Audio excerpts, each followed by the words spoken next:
Okay, here we are in part 2 of the evaluation plan. Specifically, let's look at steps 6 through 10. So in step 6, it's all about collecting the data. And there are 5 questions that you're going to have to answer here. And you can see them, each question here, with the example. So let's talk about those. The first question is, what methods will you use to collect your data? And what I've done down here is I've specified where I'm going to get the information. So in this case, I'm going to collect it from personal staffing reports, budget class test scores, post-budget class surveys, case management goal setting, and post-program surveys. Now, all this is tied to steps 1 through 5. So in steps 1 through 5, what you did up here was you were noting, here are the questions that you're asking, and then the metrics that are going to answer those questions. And so this is all about, really, where do I get the metrics? And so this here in this first example are all the sources for those metrics. Now, the second one, where exactly is the data? And I've noted that here that I'll be using data from the SharePoint HR drive, which is human resources. This is a fictitious organization. I'm going to get data from the budget class scores and surveys that are kept in the education department and Excel files. So the education department is keeping all the test scores there on their case files, and then case management post-program surveys, and that's done through Caseworthy client management database. Some of you may be using Client Track, and then there are others, but you need to be able to say where is it that I'm going to actually collect this information from that I identified up here in step 1. The next thing is, who is going to be responsible for collecting the data? So it's important that you say not only what you're going to get and where you're going to get it, but really who is responsible for getting that data. And what I've done here is we've said that the chaplain program staff are actually responsible for collecting the data from the sources that are up here that we've already identified. And then here's the data. The next point is, how often will data be collected? Now, this is really going to depend on whether you're doing formative or summative. If you're doing formative evaluations, this could be every class, for instance. At the end of each class, maybe you'll pull data. If it's summative in nature, you'll be looking at probably at cohorts. So as individuals graduate through the program, you may want to say, well, let's look at those test scores over a whole year for all the people that have participated in that class. And so then it would be more of a summative. So thinking through what you're going to do with the information really does drive how often you're going to be collecting the data. And then keep in mind here that you really want to have the purpose figured out also. We've talked about that, how you're going to use the data. But if you're going to be making program corrections, let's say you're doing summative evaluations, let me backtrack. Let's say you're doing a formative evaluation on something that's going on inside the program. We'll use the budget class, for instance. You have to be careful of making too many changes too quickly. Now, I talked about this last week also in steps 1 through 5, but you don't want to take a data point of a budget class, let's say in January, and then February, take it again and look at those two numbers and say, well, let's make a change. You don't really have a trend yet. And so you really want to wait till you have enough data points to form a trend before you make a change. And bear in mind, every time you make a change, you're talking a change in curriculum, a change in training for the people that are going to execute the curriculum. Then you're talking about again, program redesign and getting people used to that. And then you have to begin a new trend of data monitoring, if you're going to do March, April, and May. So you just have to be really careful on how much change you wish to bring about, and because you don't want to wear people out. The last point here is how you will manage and store the data. So here we made the statement that we're going to store the data in SharePoint, and the person that has access to it is going to be the program evaluator. You need to think about this one also, about controlling access. because you can make, as you well know, you can make numbers say a lot of different things. So what you don't want to do is set up competition among programs that are apples and oranges. It's one thing to have a little friendly competition or rivalry between programs if they're the same kind of program and if they're built the exact same way. But even then, there's contextual factors that introduce variabilities into the evaluation process that still may make them not be the same. So you have to be careful with that. All right, so 7. We've collected our data here in step 6. Now we need to determine what we're going to do with it. And that takes us down to analysis and interpretation. And they're two distinct types of things. So the method you're going to use to analyze your data, quantitative or qualitative techniques. Quantitative, it's kind of easy. You can, have the numbers put in, all the data put into Excel or Caseworthy. And a lot of those programs, you can just have operators within the program regurgitate, report out the numbers in different formats, trends, trend lines, trailing 12 months, forecast 12 months, etc. And then there's qualitative techniques. They're a little more difficult to get to. And in qualitative techniques, you may be involved in developing what's called a meta theme or a meta narrative, which are, as you sift through the qualitative data, which could be focus groups or interviews, what are the common themes you're identifying, and then how often are they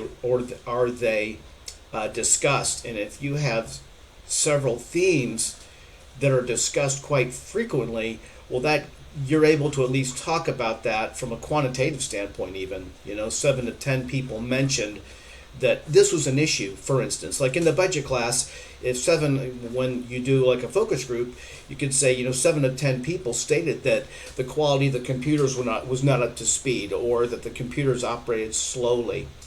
And you could also turn that around into a quantitative as well, and just throw out a survey, and which could be a simple binary yes/no, which was, were the speed of the computers adequate, yes or no, or on a scale of 1 to 5, tell me about that. From being least responsive all the way to most responsive. So you need to do a little bit of work inside Kettner, which can help you understand the difference between analyzing data from a quantitative or qualitative perspective. And so you'll need to tell me about that, which perspective you'll take. And then who will you involve in the drawing, interpreting, and justifying the conclusions that you've made. Now, this is an important quality check because there is such a thing as rater bias. Your own biases can color your findings in the data, so it's helpful to have another person involved in this process that can double check the findings that you're coming to, so that you're not skewing the data, so you're not painting a picture that may not actually be there. And then talking about how you're going to involve them in that process. And I would make sure that you've even got something like a job description or something that states that this person is going to be involved in that process. So an example that I've painted here is that quantitative methods, which is surveys, test scores, etc., and qualitative methods, focus groups and interviews, will both be used to analyze data from process and outcomes perspectives. Let's talk about that for a second. So, you're doing qualitative methods. You're going to find that really at home within formative evaluation. You certainly can use it for summative, but you'll find a lot. It'll be really happy in that venue. And then qualitative, think about qualitative taking more time to do. Okay, so in formative evaluation, while the program is running, you may not actually have the time to run qualitative research methods because it just takes too much time. It may be happier when you're thinking about formative use, end of program type of things. When you're talking about process and outcomes perspectives, that's where the formative really shines, is specifically in process perspectives. So process is when you're thinking about okay, you're really going to zero in on outputs, for instance. And so you're looking at the number of students that you're able to train at a time in a budget class, and then you tie that with your resources. It's like how many people, given the staff that we have and the space that we have and the resources, which is the number of computers, how many people can we reasonably train in this class over a 12-month period? And that really becomes your process perspective. And that becomes, you can turn that into a process objective, which is, given the resources that you have, our goal is to train X amount of people in the budget process per year. And so that's where, again, the quantitative can be super helpful, even when you're thinking about formative evaluation, because you can stack those formative evaluations up over a year and develop a quite nice trend that can help you make a case for possibly more resources. And then the outcomes perspective, that's really where your qualitative begins to shine, because then you can start asking more questions. So if we think about attitude, skills, and knowledge, like a short-term outcome, for instance, and a person has attended this budget class, you can begin to mine that a little bit more. So if the class is, for instance, let's say that the satisfaction, you could just do a customer satisfaction on that, which is a quantitative at the end of the class, and you could do that over a year. And what you've learned over the year is that it comes up on a scale of 1 to 10, it's a 7. And you want to know more about that. So you could start off with a survey, quantitative, and then you could launch in a qualitative, which is asking a group of people to tell you more about that. So why did you grade this course as a 7 out of a 10? What were the deficiencies? What would you improve? And you do that over a couple focus groups, and then you can again begin to develop meta themes, or what's called a meta narrative, and develop some idea of what the consistent elements are, and then you'll be able to turn that right back into program improvement. All right, so then together the program evaluator, education staff, and a representative sampling of program participants via quantitative survey will justify the conclusions arrived at in focus group settings. Now let me unpack that.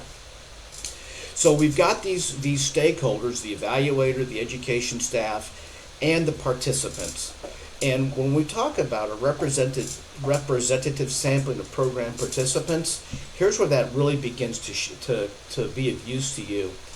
Let's say you've done the focus group, and maybe you've done some interviews, and then you could begin to, once you've identified these meta narratives or meta themes, you could then turn those themes into a quantitative assessment. You could go out with a survey to even more people. Let's say you conduct a couple interviews and you develop some ideas, and then you pull focus groups together, which is a greater number of people. And what you do with a focus group is you're trying to bring validity to the interviews, the themes that you've identified there. And once you've solidified the themes that you've identified in the focus groups, you can then go out with a quantitative survey, and you can generalize that to a population. When I say generalize it, you can say, we've got a pretty good idea that this is going to be a feeling that is generally shared among this group. And that's when you develop these themes, and you can go out with a Likert scale of 1 to 5 or 1 to 6 or 1 to 3 for that matter, whichever approach you wish to take, to validate what the focus group has found. And then once you've got that information, then you've got some real hard data. You've got a great case to make for sending the program improvement in a very specific direction. Now, here's a caution. Don't expect this process to happen quickly. This is going to take a long time, because you've got to, if you're going to do a qualitative, you may start off first with interviews, and you've got to pull those interviews together, right? You've got to take time for contacting these folks, getting them in, conducting the interview, converting that interview into, in essence, a small post-interview report, even if it's just a paragraph or two. And then you're going to need to factor in how much time that took you over how many people you're going to interview. And so there's an opportunity cost there. meaning there's going to be a cost it's going to take for the organization to invest in this process, because the time someone spends doing these interviews is time they're taking away from other things in the organization. Once you've got those findings across maybe 5 or 6 participants, you can identify those themes. Then you can go into a focus group setting and you can see if those individual themes generalize across the focus groups.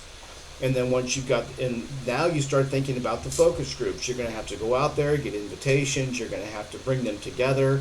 You're going to have a facilitator. You're going to have to take notes. You're going to have to convert that to themes. And then once you convert that to themes, then your goal is going to be to see if you can generalize those findings across a greater representation of individual participants, which means the quantitative survey. So you can see probably already that that's going to take time. So the beauty in this is if you've already got all your metrics established in the program design from the beginning, something I've been pushing you to do, this is going to make this process a lot easier. It's going to shorten it up quite a bit because you'll already know what you're going to be seeking answers to most likely. So let's move on to step 8 here, which is report and dissemination. So you've got all the information here, analyzing, you've made interpretations, you've got findings, basically the so what of what you've learned. How do you get that out to people? And that's going to be right here. You're going to have to develop a report style and content for each group of stakeholders and determine the method of dissemination for each one of those. Different groups of stakeholders may wish to see the data in different ways. And so when you're way in the beginning, when we were talking about program design, theory of change, we're talking about some of these points of evaluation and finding out from your stakeholders what they want to know about, it'd be very advantageous to you to also make sure you're asking them about how they want to see the information. So a person that is maybe more into process, maybe they're an engineer, maybe they're an accountant, they're going to be very interested probably in tabular type of data, something you may see in Excel. Maybe if it's a marketing person or somebody that's more in the not evaluation, but maybe more in the donor development area, maybe much more interested in linear types of charts, maybe line graphs, bar graphs, maybe even something along the lines of pie charts. So it's important that you understand what each group of stakeholder needs to see when they look at that data. You want it to be accessible. You don't want any barriers when they're seeking to understand what it is you told them you were going to get for them. So this is a big piece of the puzzle as well. And then the method of dissemination, which is how do you actually get the information into their hands? Are you going to have a website? So like inbound people, they'll be just clicking on links. Is it going to be something you'll tweet? You'll tweet out that the report's ready. Is it something maybe you'll post on Facebook? Maybe there's LinkedIn groups that you want to hit. It could be print media. Just bear in mind that your cycle of evaluation, if it's fast, if you've got fast iteration cycle, then printing could get very expensive. And this is where I could make a pitch for like Microsoft Power BI, which is a data integrator. It works directly with some of your programs, for instance, like Caseworthy and ClientTrack. Both have interoperability with Microsoft Power BI. So you have the ability to pull down real-time data actually at each user's, or you could be even at the stakeholder level. So thinking about how you're going to get that information out is important. So here's what we've stated here in this fictitious group. The evaluation will be reported by the program evaluator to the education program staff, the vice president of programs, program participants, and others interested in the evaluation in a seminar setting, illustrated with infographics. The seminar will be recorded and made available via a closed YouTube playlist. Written reports will be available on SharePoint. So that's how we're going to craft the report, and that's how we're going to make it available to the stakeholders. Step 9 is your post-evaluation and action. And this is really where the funders and donors are going to be very, very interested. Yes, it's going to be in the metrics, but this is the big one right here. Who will implement program improvement actions on these findings? How will you monitor your implementation plan? They want to know that you're not simply capturing numbers to report. They want to know that you're doing that with a specific purpose in mind, and that purpose is making the program better for your program participants. Because after all, that's why your donors invested in your organization to begin with. So here's the paragraph that I've written about the post-evaluation action. The education program staff will implement the findings of the evaluation.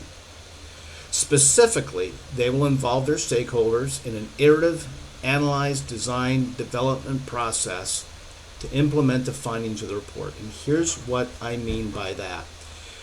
They're going to involve their stakeholders first. They're going to reach out. It's going to be usually their participants, and it could be donors as well, depending on who their stakeholder groups are. The iterative, analyze, design, develop process means that you're going to involve your stakeholders in improving the process. And how are you going to do that? You're going to bring them into the process to see if the stakeholders actually agree with the findings, and then to help you in the design and develop process. And in other courses we've talked about MVP, minimum viable product, and this is the line you're going to be thinking along actually with all these programs, because all these programs are not perfection, they're designed to be improved. And so the design develop process is getting people in a room to talk through the redesign and the development process so you can actually get the changes into the new program.